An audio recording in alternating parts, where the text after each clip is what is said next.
right, another day in the office. Better get started with these random numbers. All right, so it's time to get moving on to generating some random numbers. And I think I want to do this in the macro data refinement. Now, I'm missing something here. And I believe this is what we're going to want. All right, so we get rand. So we're going to generate some random numbers in a function. We're going to export that function, or essentially make it public from this package, into our web app, which is the MDR Terminal. So from here, I don't want a main, I want a lib again. Okay, and I don't want this. So what I want here is I want to use rand, the module, but then I'm going to use the range. So we'll see how this works in a second. But we're going to make some sort of function. I'll just call it f for now. It's going to take in some sort of number. I'll say I32 for now. And it's going to give us a vec of u8. I think that's what I want to do right now. Actually, just to make this a little bit more specific, we're going to do an unsigned 32-bit integer. So that's going to be our function. But now let's write our body. Let's just give it a, actually we'll do it a to-do. All right, so we got our to-do in there. Now we do need to make this a public function. So let's design this. Let's say that we want to give in some sort of number. And based on that, we're going to create this random integers. All right, so I'll call this a total, and then I'll call the function create random numbers, like this. There we go. So far, so good. All right, and then we're going to do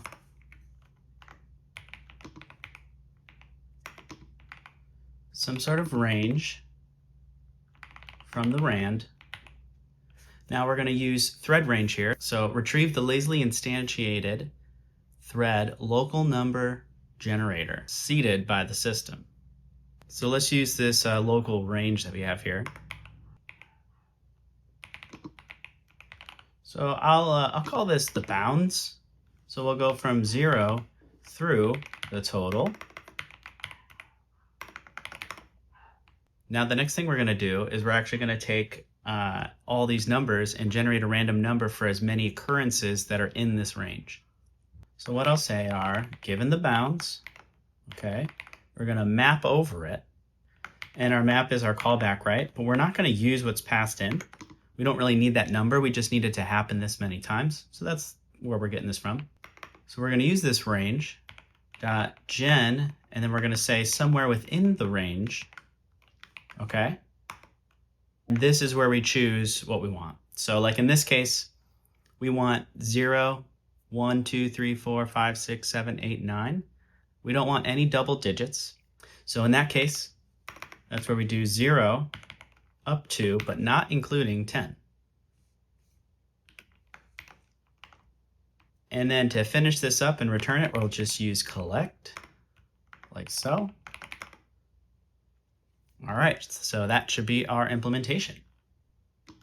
All right, so back to our project root here. We're going to go to the MDR terminal, and we're going to add now this as a dependency. All right, so macro data refinement. Now we have to choose where we're going to put this. So this is what I'm imagining. We're going to have some sort of component here, and we're going to call it numGrid. Okay. And for right now, it doesn't take anything, just numGrid. So where do we get that from? Well, we're going to have to do it here. So numGrid rs, and we'll do our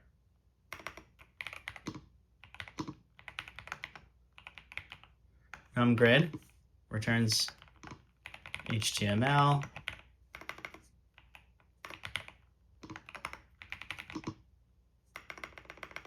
And then we'll do HTML macro For right now, we'll just say num grid.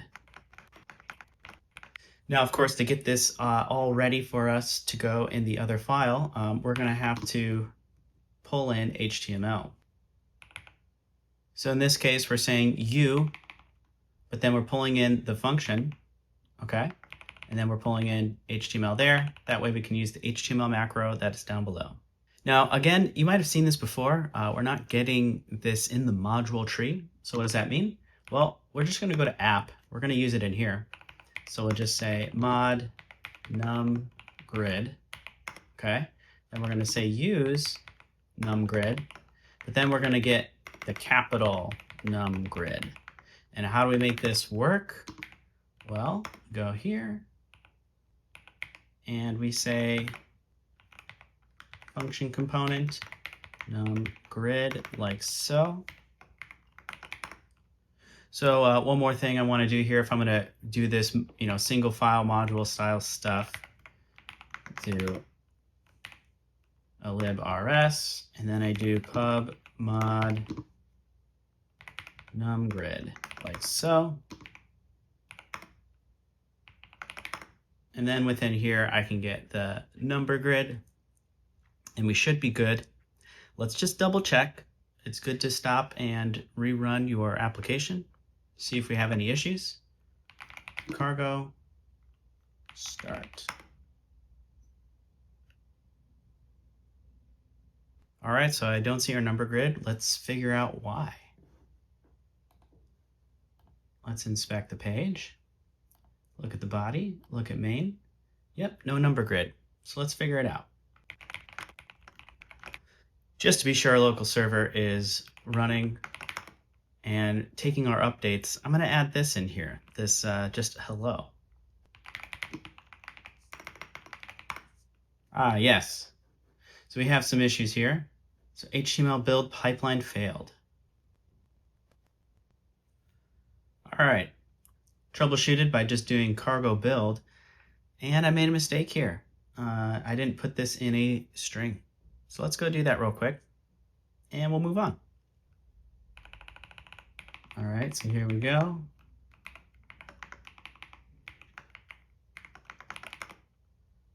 Let's try again. All right, let's see if that fixes the error. We'll just do another cargo build. Aha, another error. Let's figure it out. All right, so we did forget one thing here, MDR Terminal. And I think that should solve our problem. Let's just double check again. Do another cargo build. Okay, cargo build seems to be satisfied. Let's try our local server. Check. There it is. I see a num grid. All right, so we're really close.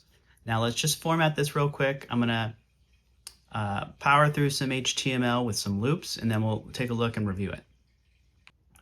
All right, so this is the basic structure of what I want to be going for. So we have a little bit to fill in here, but we have first just the signature, and it's a component. So we're going to be using numGrid as the name for it.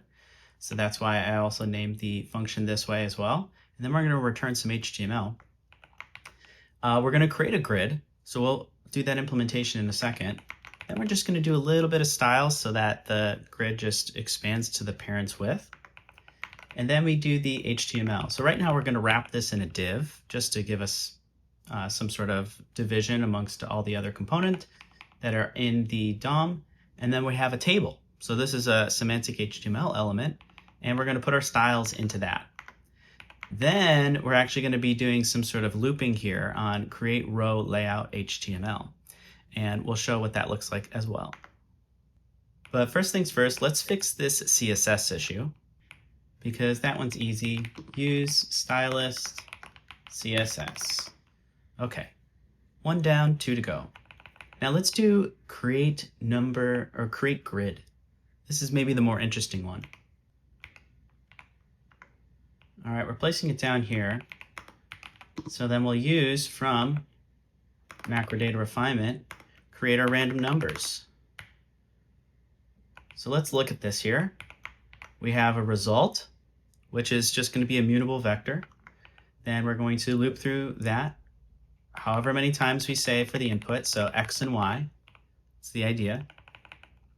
And then we're gonna create a random number of the vectors, but then we input Y. That's what we do there. Then we'll push the results of those numbers into the vector.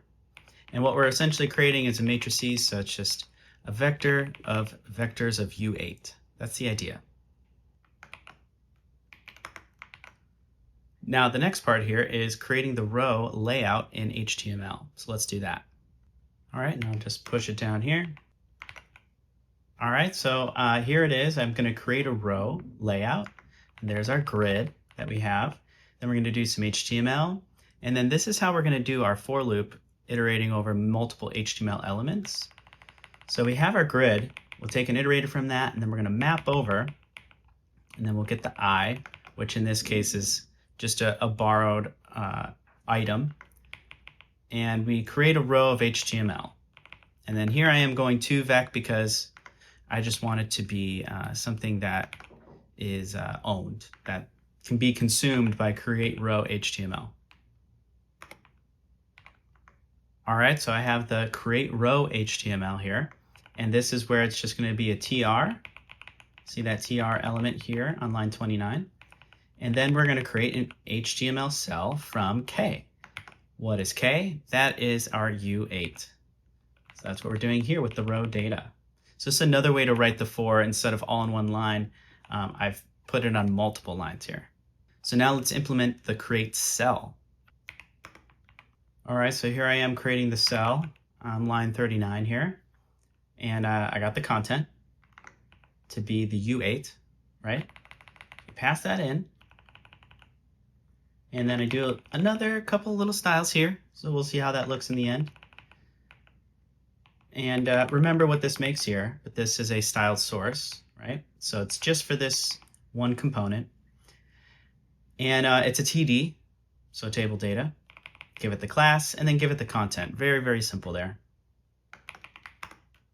All right, let's check to see if we have any build issues after that. So cargo build.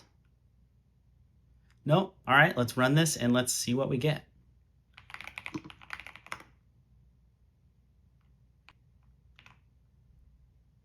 All right, so there's our MDR terminal. We have some random numbers here. All right, very cool. Let me just change the size of this. Yeah, so you can see it fits the parent. So that's exactly what I was going for. Nice. Let's try and add one more little thing to make this just a little bit closer to what we're going for in the end.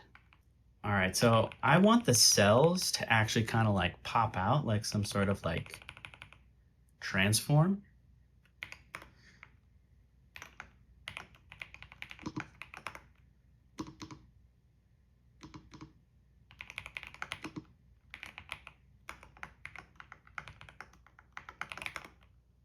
All right, so to get this going here, I'm just modifying the styles for our create cell HTML.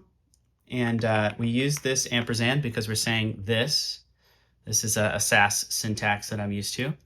And we're going to say if this is hovered on, we're using the pseudo class hover here, then I want to change your color to red. So let's run this. If this works, then I got the actual thing that I want to surprise us with, which will make this look a little bit more fancy. So cargo start. All right, so now I hover on a cell here. See how that number becomes red? So we're getting close. It's not absolutely everything I want to do. So let's not do red, but let's do a scale. So in here, I'll just do a transform, scale. Let's do by 1.2. All right, run this. Let's see how this works on our server. Oh, it is not working. So why is that? There's a couple ways to troubleshoot this. So let's just inspect the element first. And let's look at the styles. If we do a right click on the left-hand side here by where the HTML markup is, we can force a pseudo class of hover, which then we will see the styles on the right-hand side. So notice how it's transform. it should be transform. So let's put that in there. Yes, nice. Okay. So it got a little bit bigger. I'm going to make it just a touch more. So 4. Yeah. Actually, you know what? 6. There we go. So anytime we hover, it's going to do that. So let's see what that looks like. I'll fix that in the source code. Oh, and I forgot the S. There we go. All right. So look at that. Yes. Very cool. So the number is going to pop a little bit. All right. So far, so good. Oh, look at the time. Time to get back to that Audi life.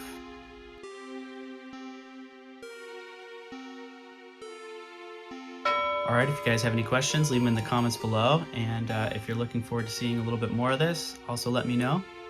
Otherwise, have a good one.